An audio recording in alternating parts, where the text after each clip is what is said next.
selamat hari Minggu buat seluruh sahabat-sahabat yang terkasih yang sudah memberi hati dan diri untuk bisa melayani di ibadah KKR dengan firman Tuhan yang akan kita persiapkan pada hari ini.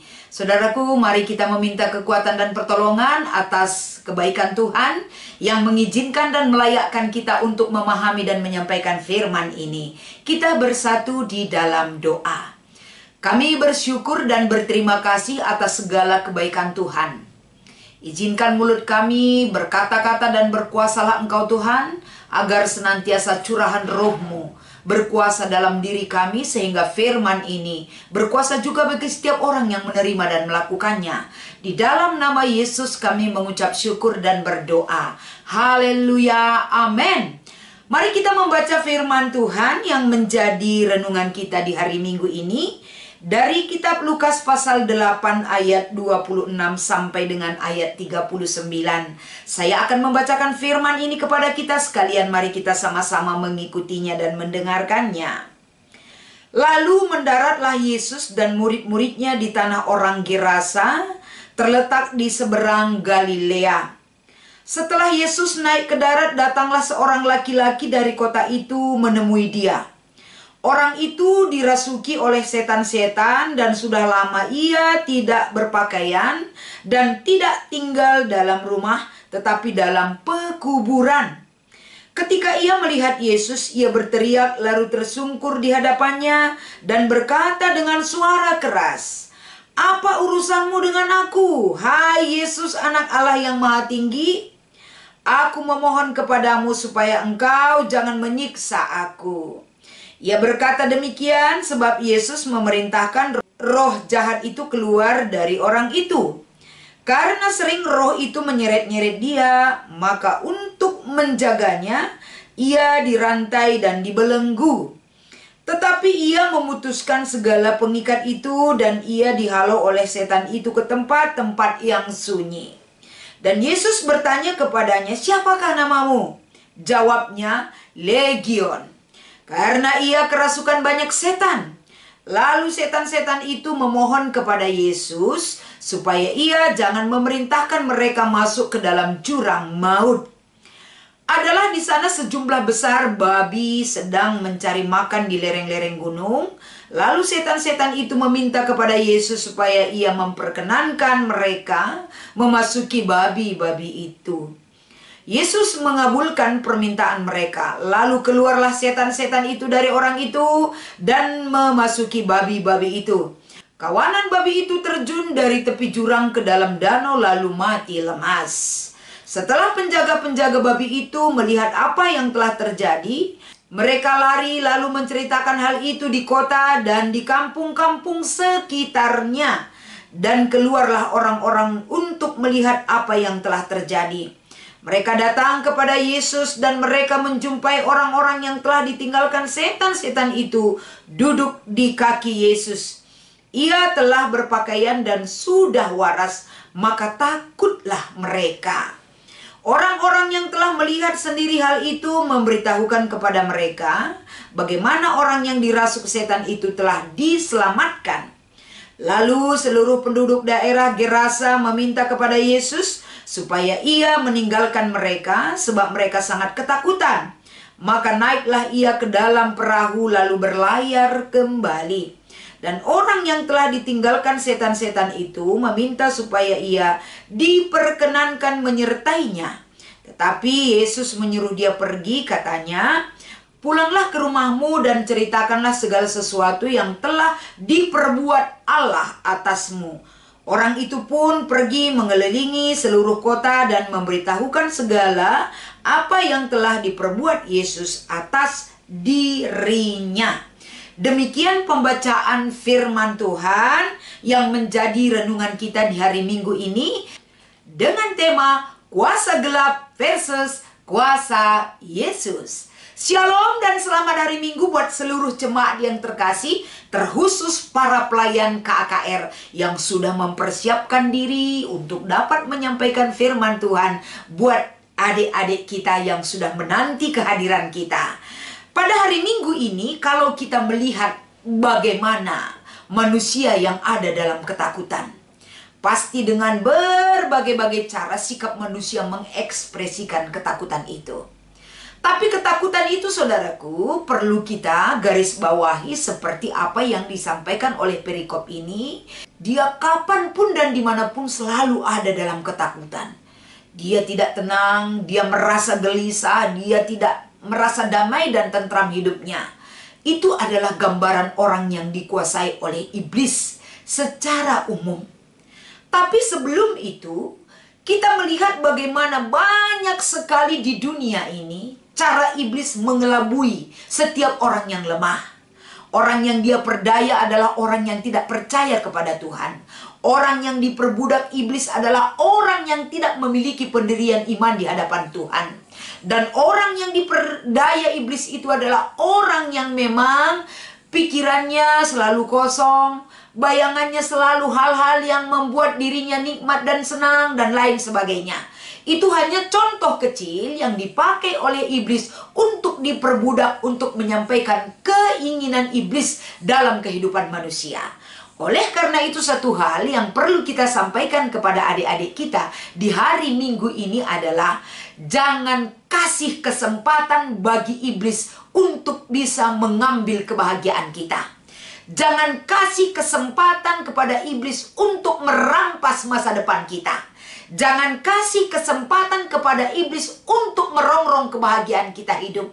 Karena Tuhan selalu menganugerahkan sebuah kebahagiaan. Masa depan yang indah, masa depan yang cemerlang bagi anak-anaknya yang percaya kepadanya. Anak-anak sekolah minggu kita yang ada di ibadah KKR, dimanapun berada, mereka adalah orang spesial yang berhak menerima akan karunia dan anugerah Tuhan. Jadi ingatkan adik-adik kita, persiapkan hati mereka, rajin berdoa, rajin membaca firman, rajin bersekutu datang ke gereja, dan mengikuti firman Tuhan agar kita dibentengi oleh hal-hal yang tidak berkenan di mata Tuhan, yaitu kuasa-kuasa iblis, kuasa-kuasa kegelapan. Karena setiap saat iblis itu selalu mencari teman. Dia mau agar pengikutnya semakin banyak. Dia sangat sedih dan kecewa jika ada orang yang meninggalkan dia. Dia terus berusaha dan berjuang agar jangan ada orang yang percaya kepada Tuhan.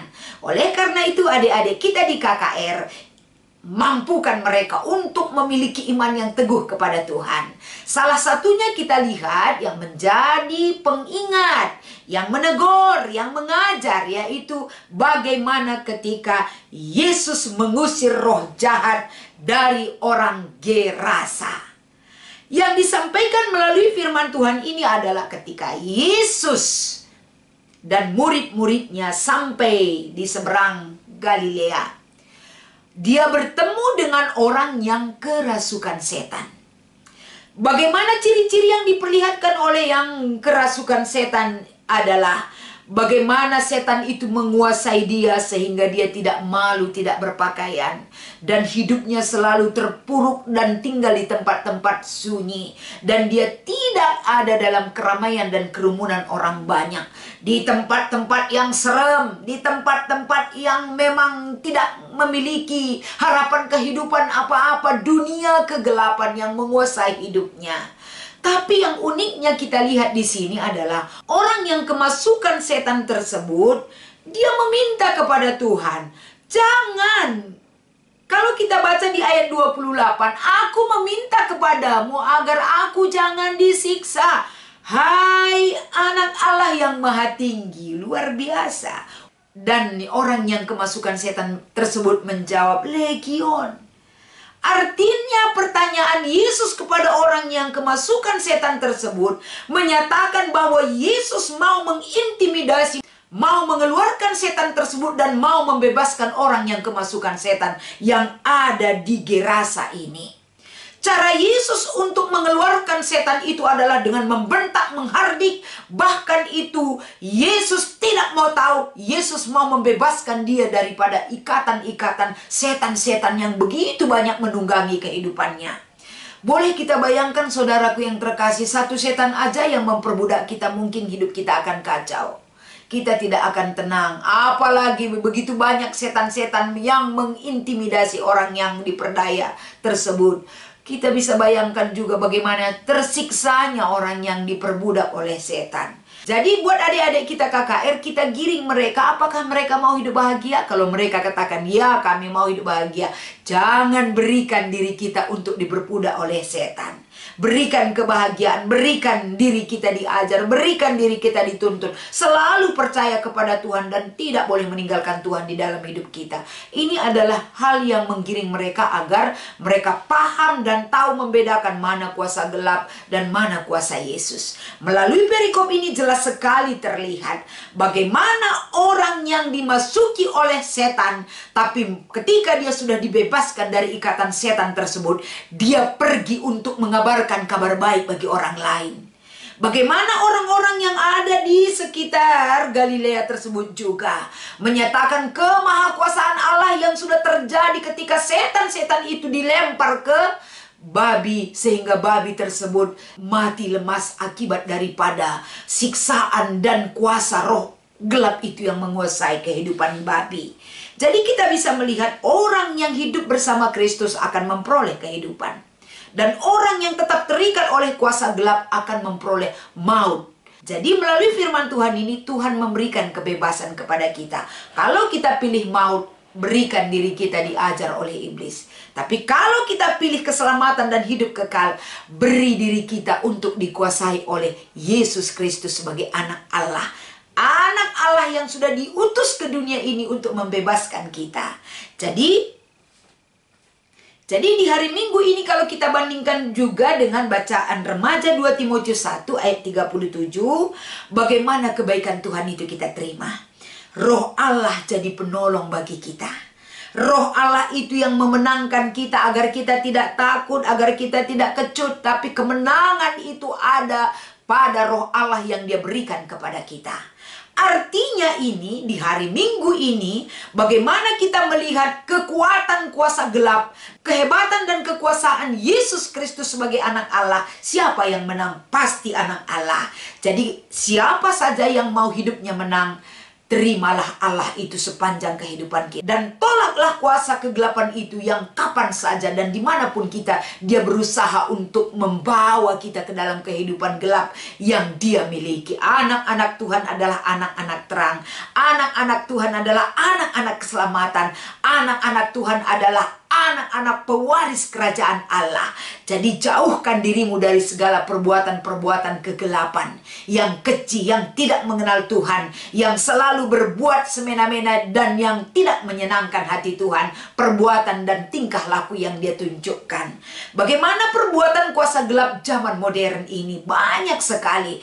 Terkadang kalau lagi ibadah ada orang cenderung hanya main HP terus. Terkadang ada orang yang berdoa, ketika berdoa dia buka handphone dan lain sebagainya. Itu adalah dunia kegelapan zaman sekarang. Jangan berikan kesempatan ketika kita menyembah Allah untuk dikuasai oleh hal-hal yang mengganggu konsentrasi kita datang kepada Tuhan. Demikian adanya kita melihat kehebatan kuasa Yesus dan bagaimana kelemahan daripada kuasa gelap yang hanya berkuasa sesaat dan tidak mampu berkuasa sesaat dan tidak mampu menandingi kuasa Yesus. Izinkan diri kita, bawa adik-adik kita untuk masuk ke dalam dunia terang dalam pimpinan Tuhan yang menyertai kehidupan mereka sepanjang hari. Kita berdoa. Kami berterima kasih Tuhan, di mana firman Tuhan yang menjadi renungan ini mengingatkan kami bagaimana kuasa Yesus mampu membebaskan orang yang terikat oleh dunia ataupun kuasa kegelapan. Iblis itu adalah musuh kami. Kami adalah milik-Mu Tuhan. Mampukan seluruh pelayan KKR dan anak-anak kami di KKR juga, agar mereka mengerti diri mereka adalah milik Tuhan. Mereka harus menjaga diri mereka, menjauhkan hal-hal yang tidak berkenan di mata-Mu dari sikap, perbuatan, dan pergaulan mereka. Terima kasih Tuhan, kami bersyukur dan berdoa. Haleluya, amin.